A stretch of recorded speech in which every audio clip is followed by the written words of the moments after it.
Baik, bismillahirrahmanirrahim. Assalamualaikum warahmatullahi wabarakatuh. Saya Agus Dianti Rukma, em, selaku mengulang pelajaran hukum perikatan yang berkenaan tentang yang pertama adalah soalnya yang berkenaan tentang jelaskan apa yang dimaksud akad fasad dan akad mauquf. Kemudian berikan contohnya masing-masing. Yang pertama yaitu ada yang berkenaan tentang akad fasad, yaitu akad yang fasad menurut kompilasi hukum ekonomi syariah adalah akad yang terpenuhi rukunnya dan syarat-syaratnya, tetapi terdapat segi atau hal lain yang merusak akad tersebut karena pertimbangan maslahat. Kemudian akad fasid menurut para ahli yaitu hukum Hanafi adalah akad yang menurut syara sah pokoknya tetapi tidak sah sifatnya. Kemudian dalam mazhab Hanafi, tingkat kebatalan dan keabsahan dibagi menjadi 5 tingkat, yaitu sekaligus menggambarkan urutan akad dari yang paling tidak sah hingga sampai yang paling tinggi tingkat keabsahannya, yakni yang pertama ada akad batil, yang kedua akad fasid, kemudian akad mauquf, dan yang ketiga yang keempat ada akad nafis goir lazim dan akad nafis lazim. Menurut jumhur ulama, fasid bermakna dengan batil, tidak membedakan keduanya, yakni sama-sama satu bingkai, sama-sama akad yang batal, tidak menimbulkan konsekuensi apapun. Kemudian tentang akad mauquf itu sendiri ialah akad yang terjadi dari orang yang memenuhi syarat kecakapan tetapi tidak mempunyai kekuasaan melakukan akad.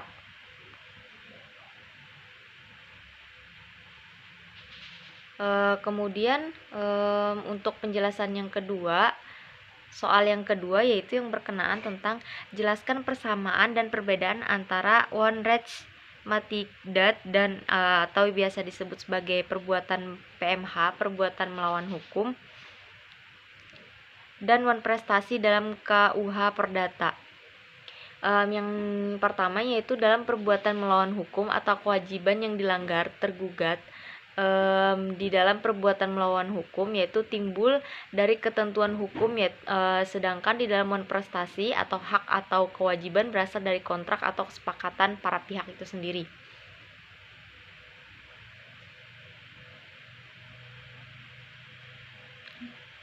Kemudian ini ditentukan oleh hukum, sedangkan one prestasi adalah pelanggaran terhadap suatu kewajiban yang oleh para pihak disepakati secara sukarela.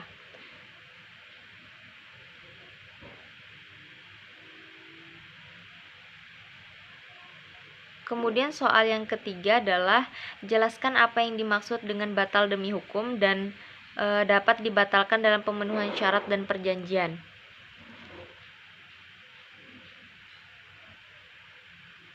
Yaitu syarat adanya daluarsa ini harus ada itikat baik dari pihak yang menguasai benda tersebut sebagaimana diatur dalam pasal 1963 KUH Perdata. Kemudian yang kedua, kadaluarsa membedakan extravaging dalam adalah seseorang yang dapat dibebaskan dari suatu penagih atau tuntutan hukum oleh karena lewat waktu itu sendiri.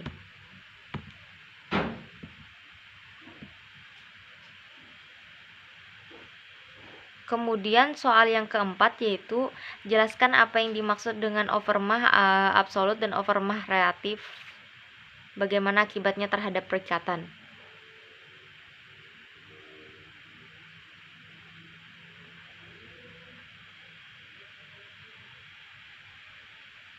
Yang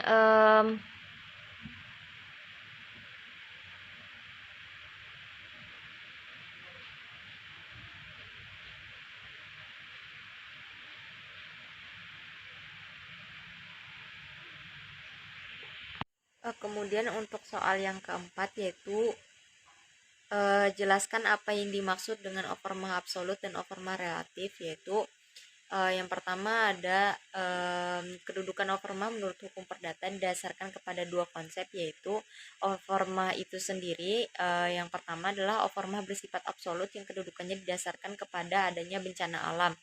Kemudian seperti bencana tsunami di Aceh, banjir bandang, kemudian tanah longsor dan bencana lainnya. Kemudian yang kedua ada oforma bersifat relatif yang kedudukannya didasarkan pada keadaan di mana perjanjian masih dapat dilaksanakan tetapi dengan pengorbanan yang sangat besar dari pihak si berutang, semisalnya harga barang yang masih harus didatangkan oleh si penjual tiba-tiba sangat tinggi dan lain sebagainya. Kemudian soal yang kelima yaitu jelaskan bagaimana ketentuan extensive privileging daluarsa untuk membebaskan diri dari perikatan dalam KUH Perdata perbandingan dengan hukum Islam. Yaitu yang pertama